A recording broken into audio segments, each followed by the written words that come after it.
স্বরাষ্ট্র উপদেষ্টা lieutenant general অবসরপ্রাপ্ত মোহাম্মদ জাহাঙ্গীর আলম চৌধুরী বলেছেন, জুলাই বিপ্লবে বৈষম্য বিরোধী ছাত্র আন্দোলনে অংশ নিয়ে যারা আহত হয়েছেন তাদের কর্মসংস্থানের উদ্যোগ নেওয়া হয়েছে।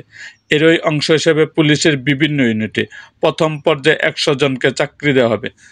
আজ মঙ্গলবার সকালে পুলিশের বিশেষ শাখায় প্রধান কার্যালয় ও অপরাধ তদন্ত বিভাগ সিআইডি কার্যালয় পরিদর্শন শেষে এ তথ্য জানান স্বরাষ্ট্র উপদেষ্টা।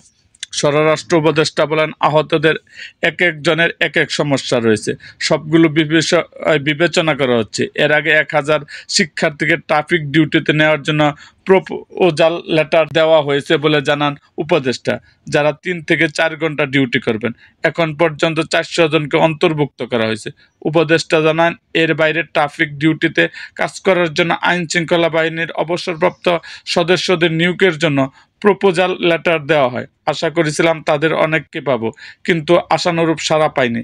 আমরা 500 জনকে দিয়ে শুরু করতে চেয়েছিলাম, কিন্তু এখন পর্যন্ত 50 জনের মতো পেয়েছি।